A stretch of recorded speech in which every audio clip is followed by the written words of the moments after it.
Ajang balapan mobil listrik atau yang biasa disebut Formula E telah berakhir dan penutupannya dihadiri oleh Presiden Jokowi dan Ketua DPR RI Puan Maharani. Saya kira ini event masa depan, karena kita tahu nanti akan ada pergeseran dari mobil yang sekarang banyak nanti pemakai mobil listrik, sehingga ini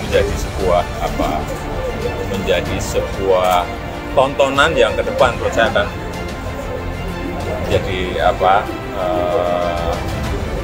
akan semakin digemari, dan ini juga bagus untuk negara kita karena ke depan kita ingin membangun ekosistem baterai listrik mulai dari awal nikel, raw material, smelter, industri lithium baterai, kemudian mobil listriknya. Saya kira ini teknologi yang dipertontonkan di Formula ini akan juga mendukung ke arah sana. Semua akan menuju ke ramah lingkungan. Semula, event bergengsi tingkat internasional yang berlangsung di Jakarta International Air Circuit atau JIT Ancol Jakarta Utara itu belakangan ini telah menuai beragam penilaian.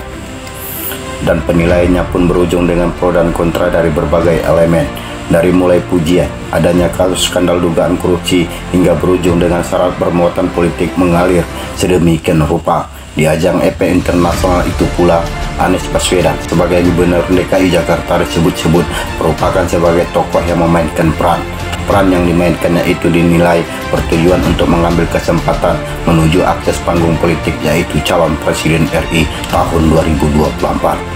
Tak salah pula penilaian itu dialamatkan ke Anies Baswedan yang kemungkinan besar menjadikan event tersebut sebagai bahagian dari strategi agenda politiknya.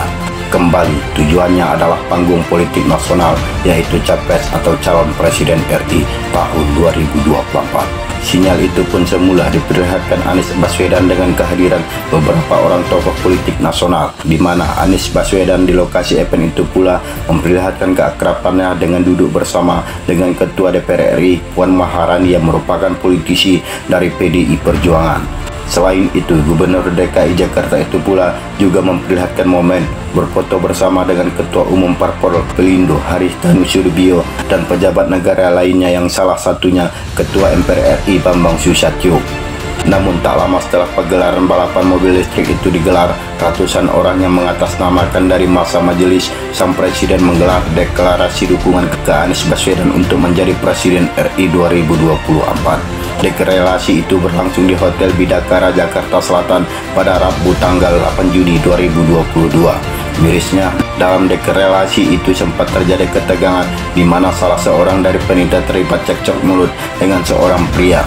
Dalam perdebatan itu, salah seorang pria keberatan dan meminta agar bendera yang bertuliskan kalimat tauhid diturunkan dari panggung deklarasi. Dan tentunya hari ini saya sekali lagi mengucapkan selamat datang pada deklarasi sang presiden kami, Anies Baswedan, untuk Presiden Republik Indonesia periode 2024 sampai dengan 2029. Kalau mau lepas, Anang Batista. Lambang kan Pak Anies, jadi minta dicopot. Kita nggak mau. Antum sayang Pak Anies. Kalau antum sayang sama Pak Anies, antum sayang Pak Anies. Bukan antum sayang Pak Anies. Kita nggak mau kita Pak Anies. Sebaiknya. Kalau kita nggak sayang Pak Anies, antum panitia bukan kali ini. Kalau peserta udah diam. Jangan iman dia sedikit dan bendera la ilaha illallah itu dengan HTI. Bukan. Kita nggak mau disuruh kita nggak mau.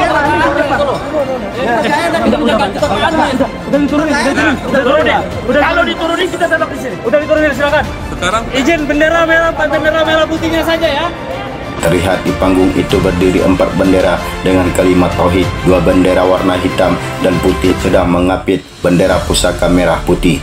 Belakangan dengan adanya kasus bendera yang dianggap merupakan bendera dari organisasi Hizbut Tahrir Indonesia atau HTI tersebut telah diperiksa oleh kepolisian setempat.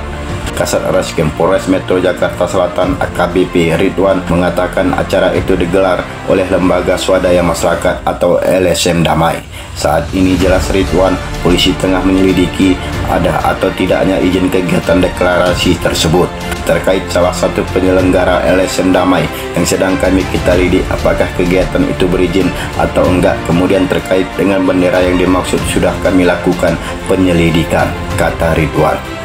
Belakangan terungkap para peserta yang menamakan diri dari Majelis Sang Presiden itu kebahagiaan terdiri dari mantan narapidana kasus terorisme, mantan anggota Hizbut Tahrir Indonesia atau HTI, hingga mantan anggota Front Pembela Islam atau FPI.